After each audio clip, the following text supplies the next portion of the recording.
El alma generosa será prosperada, y el que saciare, él también será saciado. Dios añada su bendición a esta palabra. Amén. C.S. Lewis dijo: apúntale al cielo y recibirás también la tierra, pero apúntale a la tierra solamente y perderás ambos. Ya se va a ir aclarando esto. El alma generosa será prosperada, y el que saciare también será saciado. Las maneras de Dios son tan distintas a nuestras lógicas. Dios siempre sorprende al ser humano, porque fíjense cómo es que el que da, entonces recibe. En el mundo se te enseña que el que recibe tiene que acaparar para tener más. El Señor, a través de Salomón, dijo: hay quienes reparten y pasa algo, dice: les es añadido más. Y hay quienes retienen más de lo que corresponde o les es debido y vienen a pobreza. Así que Dios nos enseña en su reino principios y claves, porque la intención de Él es bendecirnos. Y Él quiere que nosotros persigamos la bendición, que apreciemos la bendición. Porque fíjense, y esto es muy importante, que lo quiero dejar establecido. A ver, porque con esto voy a despegar, pero pongan atención en esto. En el libro de Jueces, capítulo 1, no lo busque, pero anótelo si está anotando. Israel había pasado ya el Jordán, Josué había muerto, estaban todas las tribus mirándose a las caras. Josué ya había repartido la tierra, pero ninguno de ellos tomaba posesión de la tierra. Entonces ellos, conversando entre ellos, se hace la pregunta, o Dios hace la pregunta: ¿quién va a subir primero? O ellos hacen la pregunta: ¿quién va a subir primero a tomar la tierra? Y Dios responde: Judá tiene que subir primero. Y la tribu de Judá habla con la tribu de Simeón y le dice: mira, únete conmigo para que vamos a tomar el territorio que se nos ha adjudicado a nosotros, y luego yo me uno contigo para que tú tomes el territorio que se te adjudicó a ti. Ahí se ve el principio de la sinergia. Uno hará huir a 1000, pero 2 harán huir a 10.000. Lo interesante de esto, que quiero que tengan en mente, es que, la bendición de Dios está en dos maneras. Está la bendición que es la manera legal, o sea, nosotros hemos sido bendecidos, y la Biblia dice que Dios quiere que la bendición sea una realidad para nosotros en todos sus aspectos, que seamos prosperados en todas las cosas, que tengamos salud así como prospera nuestra alma. Pero existe lo que se llama la posesión legal, y está lo que se llama la toma experiencial, o la posesión que es experiencia para nosotros. Lo que está en la legalidad o lo que está en la experiencia, en la realidad. Tú puedes tener un cheque en tu mano ahora, y eso legalmente, lo que porte el cheque, la cantidad, es tuyo. Pero todavía no se ha materializado todavía, aun cuando lo tienes. Legalmente es tuyo, pero experiencialmente todavía no es. Bueno, Israel, legalmente la tierra era de ellos, pero todavía no la tomaban. La Biblia dice que hemos sido bendecidos con toda bendición espiritual en los lugares celestiales. Eso legalmente es real. Pero no todos los cristianos viven en esa bendición, porque no se posicionan, no bajan la señal. Y de eso vamos a hablar hoy día. Por eso que el tema es tocando el cielo para cambiar la tierra. El alma generosa será prosperada. La clave para la prosperidad es la generosidad. Y el que sacia a otros, él también va a ser saciado. O sea, cuando se vive para bendecir a alguien más, se vive en una dimensión que está por encima de lo ordinario. Fe y generosidad van de la mano. Así que eso es muy importante. Y esta es la forma de tocar el cielo para cambiar la tierra. La manera de tocar el cielo es fe con generosidad. La fe toca el cielo, la generosidad toca la tierra. De manera que la manera, valga la redundancia, de cambiar la tierra es haciendo caso a las instrucciones del cielo y moviéndonos por las instrucciones del cielo. Hay 3 verdades sobre una vida que toca el cielo. Primero, lo primero que hemos de entender es que las cosas pasan por nosotros, pero no están destinadas a quedarse con nosotros. A ver, te lo digo de otra manera. Hemos de reconocer nosotros que todos somos administradores y no dueños de lo que Dios nos ha confiado. Somos administradores y no dueños. Todas aquellas cosas que Dios te ha dado, que tienes, que están en tus manos, están destinadas a pasar por ti y no a quedarse contigo. Les conté la historia de ese rey que murió y dice que cuando lo llevaran a enterrar desde el ataúd, tenían que hacer 2 orificios para que sus manos estuviesen balanceándose mientras se lo llevaban, ¿no? Y todo el mundo veía sus manos abiertas así. Y el mensaje era que desnudo vinimos a la tierra y él, con todo el esplendor de rey que tenía, sin nada se iba, excepto aquellas cosas espirituales de las que vamos a ir comprendiendo después. Por lo tanto, para que esto suceda, ¿qué cosa sucede? Las cosas pasan por nosotros, no se quedan con nosotros. Y para que esto suceda, hemos de reconocer que nosotros somos administradores y no dueños de lo que Dios nos ha confiado. Cuando nosotros miramos ahí en el primer libro de Crónicas, capítulo 29, del verso 11 al 16, vemos que David y todo el pueblo estaban ofrendando para construir el templo.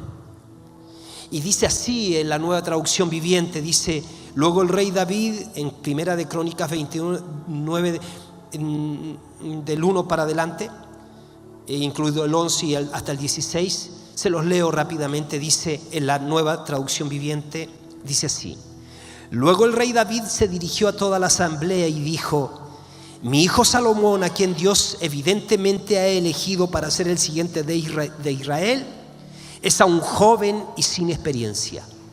El trabajo que él tiene por delante es enorme, porque el templo que construirá no es para simples mortales, es para el Señor Dios.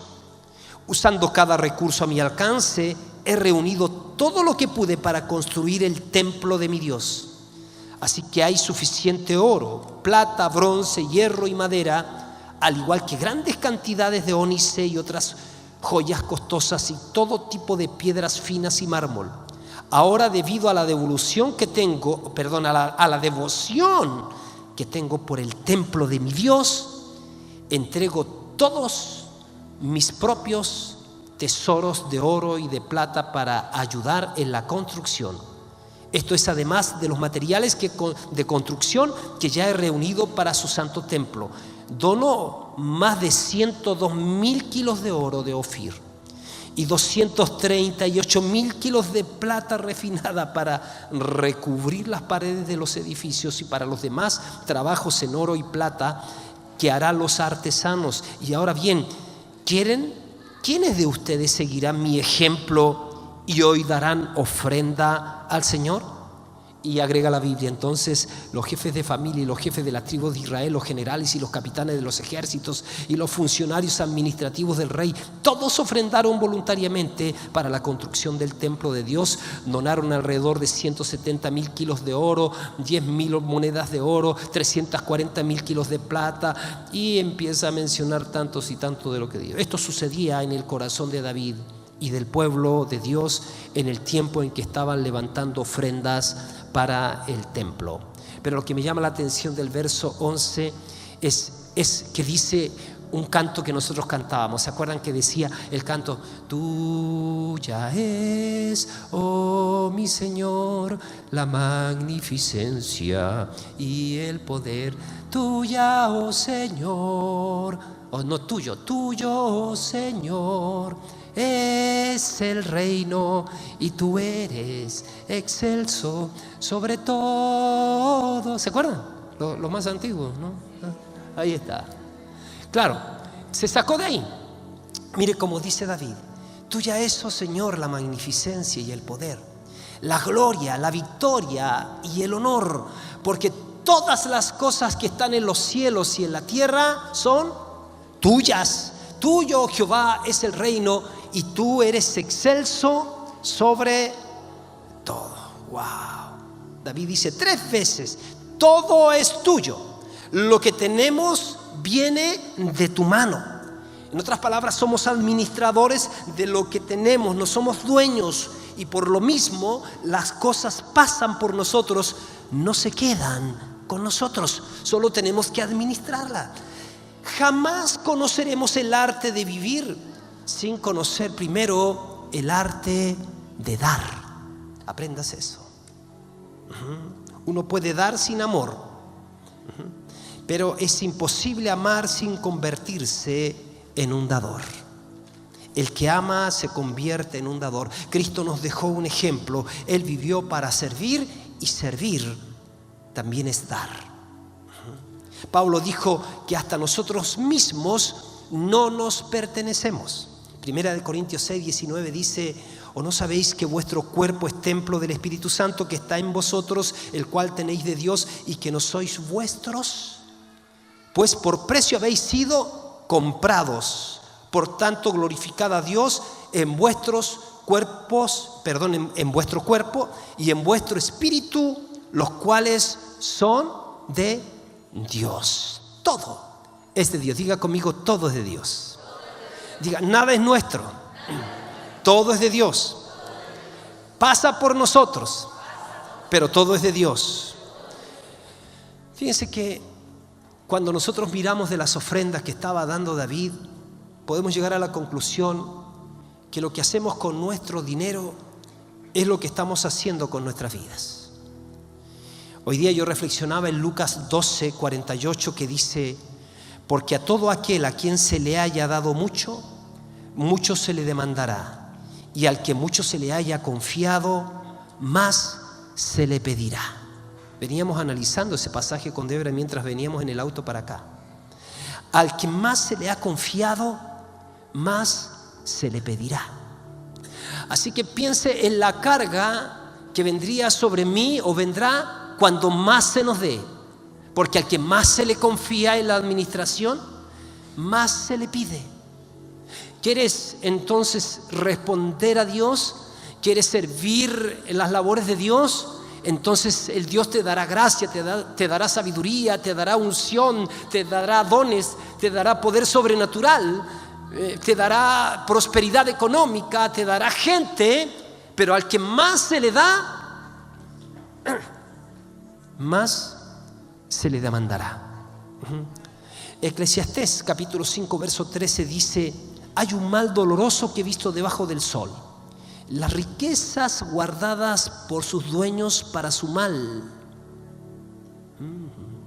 O sea, fíjense que tiempos y oportunidades acontecen a todos, y nosotros hemos de vivir conscientes de esto, que por cada persona con la que nos encontramos tienen uno o dos destinos. Ellos tienen un espíritu eterno y nosotros necesitamos vivir conscientes de nuestras oportunidades y nuestras responsabilidades de dar el mensaje que tenemos para que sean salvos. Así que ya sea que tengas riqueza o que tengas el mensaje o que tengas la oportunidad, de todo tienes que aprovecharlo, porque obviamente es nuestra responsabilidad y Dios quiere que nosotros bendigamos con lo que tenemos. Las riquezas mal manejadas te pueden hacer un buen siervo, pero un mal amo. Así que Dios no tiene problema en bendecirte, pero cuidado que seas un buen siervo, pero un mal amo.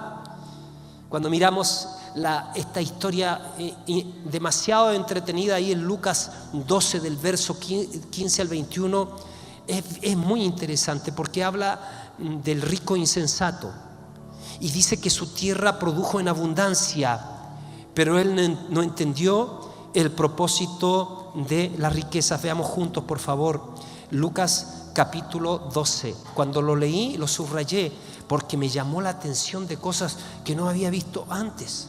Mire, Lucas capítulo 12 verso 15.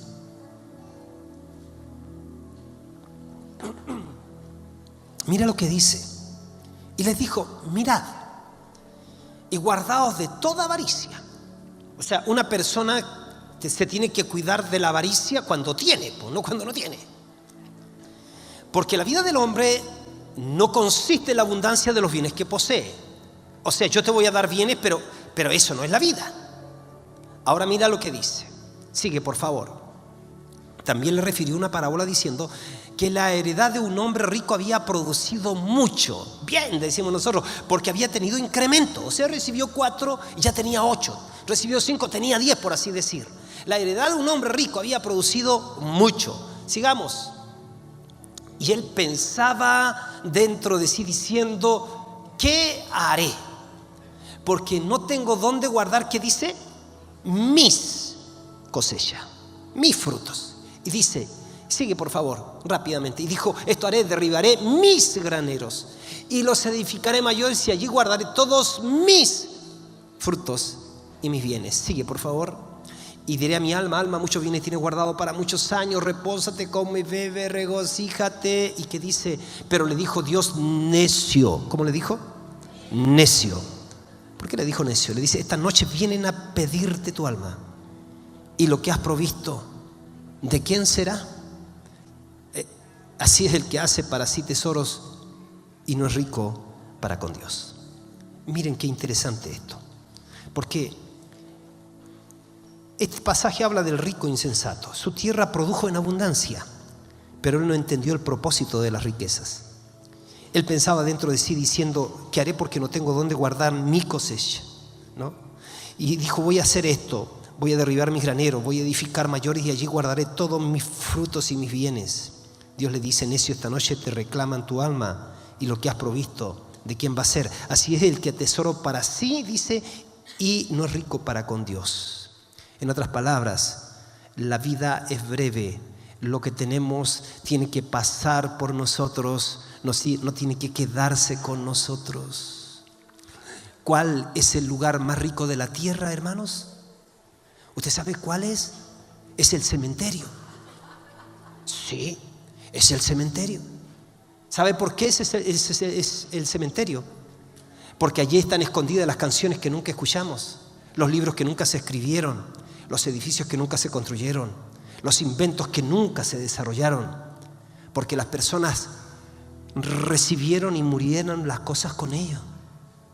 Las cosas tienen que pasar por nosotros, no quedarse con nosotros. Escuché la historia de don Julián, dueño de un valle. Juan trabajaba para don Julián, Juan el orador.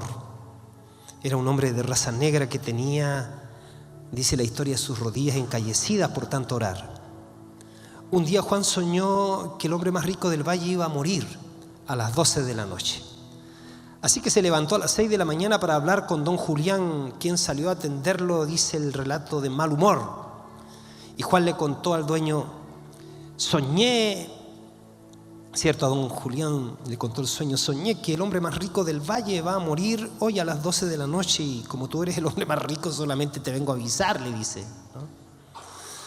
Y don Julián entonces se puso súper nervioso. Ese día fue a ver al médico, quien le dio 15 años más de vida. El médico le dijo, no te vayas a morir para nada, tenés para 15 años más.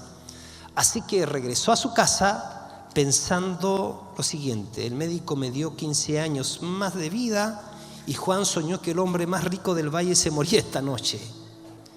Ese día don Julián, preocupado, contó los minutos hasta las 12, a 12:1, 12:2, 12:3, 12:5 y no se murió. Finalmente no murió. Dice, mañana si viene este Juan, yo lo voy a retar, ¿no? Por haberme preocupado tanto. Al otro día a las 6 de la mañana la hija de don Juan reportó a don Julián que Juan, el orador, había muerto. Entonces fue triste la noticia, porque su mejor hombre se había muerto, pero también se enteró de una otra gran verdad, don Julián. Se enteró que él no era el hombre más rico del valle, porque la vida del hombre no consiste en la abundancia de los bienes que posee. El que era verdaderamente rico era Juan, el orador. La verdadera medida de nuestra riqueza está en cuánto valdríamos si lo perdiéramos todo. Porque a veces valemos por lo que tenemos y creemos que somos alguien por lo que tenemos. ¿Cuánto valdrías si lo perdieras todo? Saben, perdemos siempre que tratamos de aferrarnos a aquello que no nos pertenece. Entonces la primera verdad es que somos solo administradores de todo lo que tenemos y no dueños.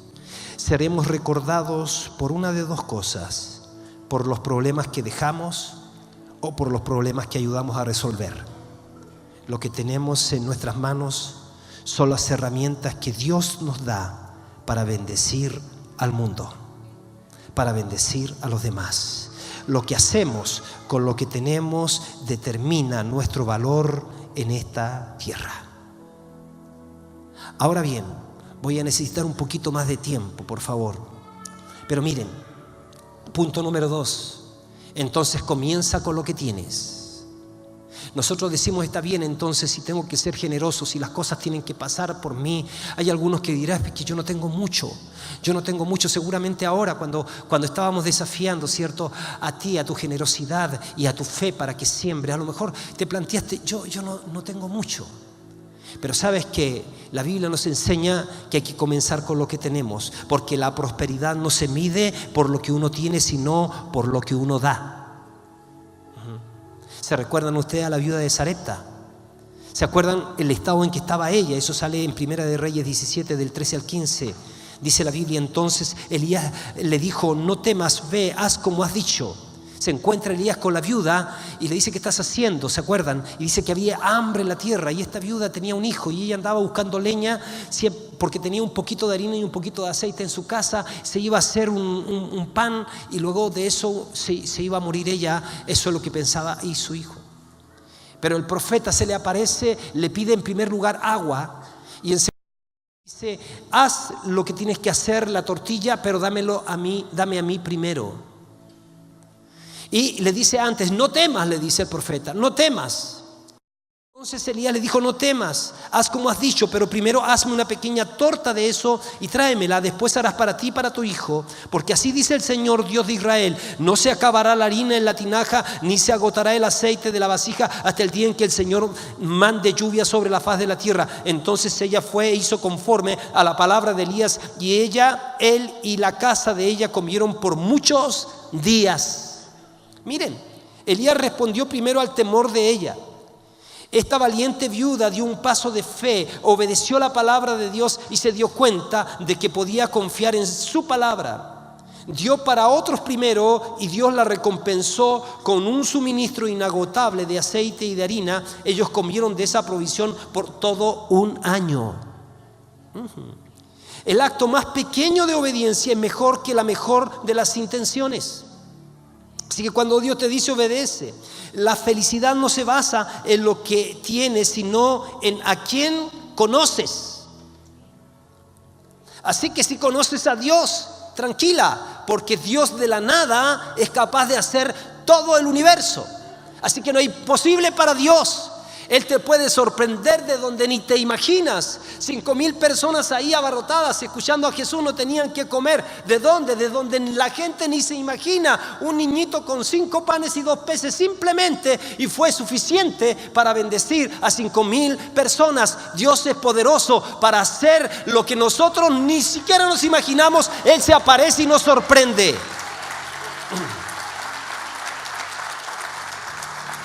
Entonces, ponga atención en esto, que las mejores recompensas de Dios están en las oportunidades de dar que Él pone en nuestro camino.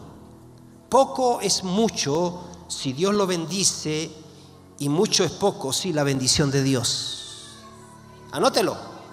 Poco es mucho si Dios lo bendice, y mucho es poco si la bendición de Dios. Así que los principios de Elías van a funcionar para ti, mi hermana, mi hermano querido. Así que rechaza el temor que te dice que si das te va a faltar. Recházalo. Rechaza el temor. Pon las necesidades de Dios antes que las tuyas. Pon las necesidades de Dios antes que las tuyas. Ocúpate de las cosas de Dios, que Dios se ocupará de las tuyas. Lánzate en fe y obedece lo que Él te diga que tú hagas. Hazle caso. Yo pregunto, ¿por qué le pediría Dios a una viuda hambrienta que atendiera primero las necesidades de otros antes que la suya? Por la misma razón que nos pide a nosotros. Él quiere bendecirnos. La Biblia dice que más bienaventurado es dar que recibir. ¿Y sabes por qué es más bienaventurado dar que recibir? ¿Sabes por qué? Dios quiere bendecirme. Dios quiere bendecirme. Más bienaventurado es dar que recibir. ¿Y por qué? Porque sabes que tan solamente lo que tú das, Dios lo multiplica. Si tú das 0, Dios multiplica 0. Pero 0 por 0 es 0. Entonces, ¿por qué? ¿Por qué le pediría a Dios a una viuda hambrienta que atendiera primero las necesidades de otros antes que la suya? Por la misma razón que Él quiere bendecirnos. Más bienaventurado es dar que recibir, porque tan solo lo que damos, Dios lo multiplica. Esta mujer tenía que dar para que Dios pudiese proceder a la multiplicación. Todo lo que está en tu mano es una semilla.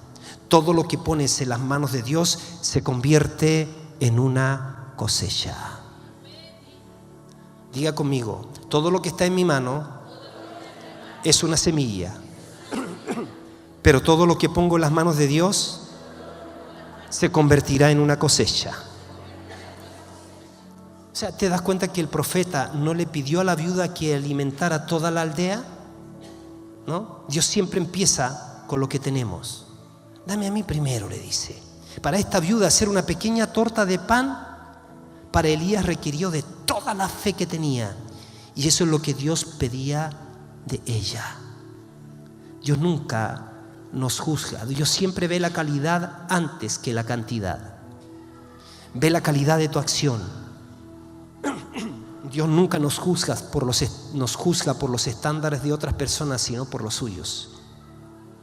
Fíjense, yo he oído, y existe en el mundo, aunque te cuesta creerlo, he oído de personas que dan el 90% para la obra de Dios y viven con el 10%.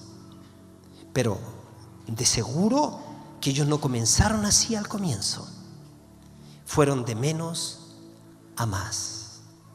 Job dice, aun cuando tu comienzo sea pequeño, tu postrer estado será muy grande. Dios multiplica lo que le damos, no lo que retenemos. Hay quienes reparten y les es añadido más. Hay quienes retienen más de lo que es justo y vienen a pobreza. Al dar lo que tenemos, Dios se encargará de que nunca nos falte. Así como esta viuda, debemos seguir moviéndonos hacia adelante en la gracia de dar. En la gracia de dar, porque dando encontraremos la multiplicación. Cuando das a Dios, tu mano queda abierta para que Él la vuelva a llenar. Nunca he oído a nadie a quien le faltara lo necesario porque dio. El salmista en el Salmo 37:25 dice: yo fui joven y soy viejo, y no he visto al justo desamparado, ni a su descendencia mendigando el pan. El dar es como todo lo demás en la vida. Empezamos donde estamos y con lo que podemos dar. Entonces Dios nos hace crecer a través de la semilla de fe que plantamos. Quiero cerrar con esto. Punto 3. Considera tu medida. Considera tu medida.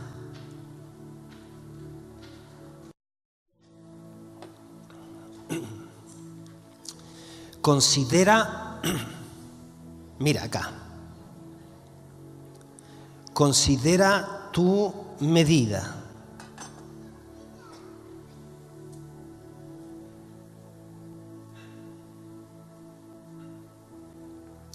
Lo que estoy mostrando acá son dos medidas.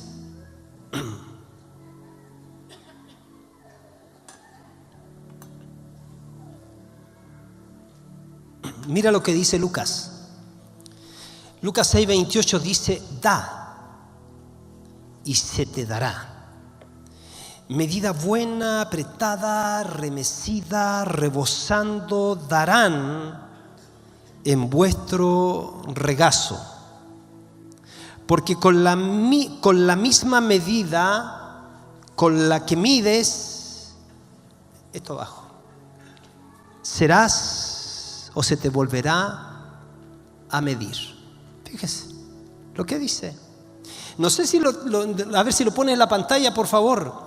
Lucas capítulo 6, verso 28. Mire lo que dice. 6, 28. Dice eso. Entonces está mal puesto. Está mal puesto el texto. ¿Sí? Es 38. A ver, Lucas 6, 38. Creo que ahí me equivoqué. Cámbialo. Ya, gracias. Dad y se os dará. Medida buena, apretada, remecida y rebosando, darán en vuestro regazo. Pero ¿qué más dice? Porque con la medida con la que medís, os volverán a medir. O sea, acabo de mostrarles dos medidas. Todos nosotros deseamos que Dios nos bendiga. Oramos y le pedimos que aumente nuestras finanzas, que bendiga nuestras relaciones, que extienda nuestras fronteras, que extienda nuestro territorio. Entonces, si doy con una pala, Él usará esa misma medida para darme. Y entonces me va a dar una medida buena, apretada, remecida y rebosando. Había pedido que trajeran algo, parece que no estaba eso, ya. O sea, si doy con una cuchara, Él me dará con esa misma, ¿cierto? Entonces, si, abre por favor. Si yo doy con una cuchara, Él dice que Él me va a dar con la misma medida, ¿cierto? ¿Cierto? La misma medida como dice el texto. Póngalo por favor. Medida buena. Este es un rico arroz, ¿cómo se llama este? El integral. ¿Ya? Medida buena. Apretada. ¿Ya? Remecida. Y te voy a dar la yapa, ¿ya? Rebosante. ¿Ve? Ahora, si doy con la otra medida, ayúdame Cristian por favor. Dios me va a dar con esta medida. Entonces, me da con esta medida. Ya. Entonces eso es a medida buena, apretada. Tengo que remecerla para que quepa más. Remecida y rebosante, o sea, ahí está, la yapa. En otras palabras, mi siembra determina, ¿qué cosa? Mi cosecha. Si doy con una cuchara, Él me dará con esa medida buena, apretada, remecida y rebosando, con la medida que yo mido, seré medido. Véalo. El almuerzo de un niño que Jesús usó fue un almuerzo de un niño para alimentar a 5.000 personas. Esos 5 panes y 2 peces eran todo lo que él tenía. Era una pala llena. Y Jesús alabó la ofrenda también de la viuda, porque sabía que era una pala llena para ella. De hecho, era todo lo que ella tenía. Comparado con su ofrenda, el rico, echando su oro, solo dio una cuchara, pero la viuda lo dio todo. La ofrenda del rico, que dio lo que le sobraba, fue la medida de una cuchara, pero la viuda lo dio todo, fue la medida de una pala. Entonces Dios ve la calidad antes de la cantidad. La calidad del regalo determina la calidad del dador. En cuanto a los dadores, solo aquellos que ven lo invisible son capaces de dar lo imposible. Así que no has empezado a dar hasta el momento en que te sientes bien cuando lo haces. Porque tú sabes que si quieres una medida de cosecha, tiene que aumentar tu medida de siembra. Años atrás habíamos comprado hartas sillas. No éramos porque nosotros lo partimos haciendo esto, entonces compramos sillas. Y había un pastor que le faltaban sillas de otra iglesia, así que nosotros vinimos y tomamos 200 de nuestras sillas y se las regalamos. Obviamente que orábamos siempre por las sillas para que Dios las llene. Entonces nosotros dimos una medida de sillas. Lo curioso es que hubo una vez que tuvimos una actividad y necesitábamos sillas y le pedimos prestada las sillas y no nos prestaron las sillas. El tema es que el problema fue para ellos es que la razón a lo mejor por qué no tienen una medida como la nuestra es porque su medida solamente fue esa. Pero nuestra medida fue esta. ¿Se da cuenta? O sea, definitivamente Dios considerará siempre nuestra medida de fe. Porque a veces tú dices, no tengo mucho, pero es lo que tengo. Esa medida va a ser esta para Dios. Porque lo diste con todo el corazón. Entonces, estas acciones son las que van a tocar el cielo. ¿Para qué? Para cambiar la tierra. Amén.